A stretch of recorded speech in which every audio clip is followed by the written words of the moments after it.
السلام علیکم جی، ولاگ میں کہیں گے خوش آمدید۔ اور آج ایک بہت ہی اہم خبر ہے جس کے حوالے سے آج ہم بات کرنے والے ہیں،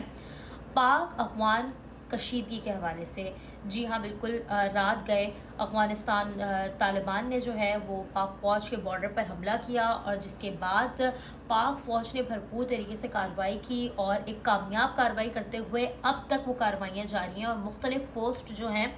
تباہ کی جا رہی ہیں افغانستان کی۔ ہم نے دیکھا کہ جس طریقے سے جو ہے وہ پاک فوج نے کارروائی کی اور جس کے بعد ایک پوسٹ کو ان کی تباہ کیا گیا۔ تقریباً 19 سے زائد جو ان کی پوسٹیں اب تک تباہ ہو چکی ہیں۔ کارروائی پاک فوج بھرپور طریقے سے کر رہی ہے، اور ہم نے یہ بھی دیکھا کہ جب پاک فوج نے کارروائی سٹارٹ کی تو افغانستان کے جو فوجی تھے اس میں سے ایک فوجی کی سرنڈر کی ویڈیو بھی سامنے آئی، اور اس قدر برا حال ان کا ہوا کہ وہ اپنے جو ہے وہ پوسٹ چھوڑ کر اور وردی چھوڑ کر اور اپنے فوجیوں کی لاشیں تک چھوڑ کر فرار ہو گئے۔ مختلف ویڈیوز اب ہم ٹی وی پر دیکھتے رہے، اور میں نے جو ہے وہ صبح ہم نے کورنگ بھی کی، اور مختلف بریکنگز ہیپننگز صبح سے ہی ہم دیکھ رہے تھے، جس طریقے سے پاک فوج نے بھرپور اور جوابی کارروائی کرتے ہوئے مقابلہ کیا، اور یہ واضح طور پہ کہہ دیا کہ پاکستان کا امن برباد کرنے کی جو بھی کوشش کرے گا اس کو بھرپور طریقے سے جواب دیا جائے گا۔ اب دوسری چیز یہ ہے کہ افغان وزیر خارجہ جو ہیں وہ ملا متقی صاحب وہ گئے ہوئے ہیں بھارت، اور یہ سمجھا جا رہا ہے کہ بھارت اور پاکستان جو ہیں وہ ویسے ہی ازلی دشمن ہیں، اور افغانستان ان کے ساتھ مل کر اب یہ کارروائی کر رہا ہے بھارت کے ساتھ۔ اور جس وقت وہ دورے پر وہاں موجود ہیں، انہوں نے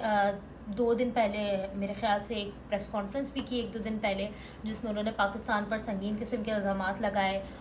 جو ہے ملا متقی صاحب نے، اور بھارت کے ساتھ مل کر بھارت کے ساتھ جو گڑھ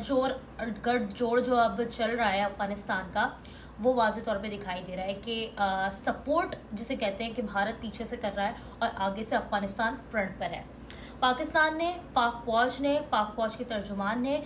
پہلے ہی یہ چیز واضح کی تھی کہ اگر پاکستان پر اب کوئی حملہ کیا گیا یا امن برباد کرنے کی کوشش کی گئی تو پاک فوج، پاکستان کی عوام بھرپور طریقے سے جواب دے گی، اور وہی ہوا۔ جس طرح کی دہشت گردی کی کارروائیاں کی جا رہی ہیں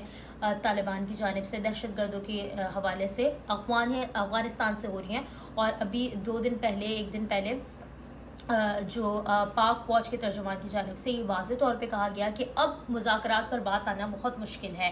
اب دیکھنا یہ ہے کہ جو ممالک ہیں، مسلم ممالک، جو دیگر مسلم ممالک ہیں، پڑوسی ممالک ہیں، وہ کس طریقے سے ریئیکٹ کرتے ہیں، وہ کس طریقے سے ساتھ دیتے ہیں پاکستان کا، اور یہ معاملہ اتنی ایزیلی ٹیبل ٹاک پر آتا ہے یا نہیں آتا، کیونکہ اب جو ہے پاک فوج کی جانب سے واضح طور پہ کہا گیا، اور پاک فوج کی جانب سے ایک چیز اور بھی واضح کی گئی ہے جو کہ بڑی اہم ہے۔ واضح طور پہ کہا گیا ہے کہ یہ جو جنگ ہے، یہ جو اشتعال انگیزی افغانستان کے ساتھ پاکستان کی چل رہی ہے، جو جارحیت افغانستان کرنے کی کوشش کر رہا ہے، اس کا مقصد بالکل بھی افغانستان کی عوام کو نقصان پہنچانے کا نہیں ہے۔ یہ بات پاکستان نے واضح طور پر کہہ دی ہے۔ اب دیکھنا یہ ہے کہ جو معاملات چل رہے ہیں اس کے بعد جو طالبان یہاں موجود ہیں وہ خدا نخواستہ معاملات دہشت گردی کی طرف زیادہ نہ جائیں، امن جو ہے ملک کا وہ برداشت جو نہیں کر پا رہے ہیں۔ اب مختلف ہم نے دیکھا بلوچستان میں، پشاور میں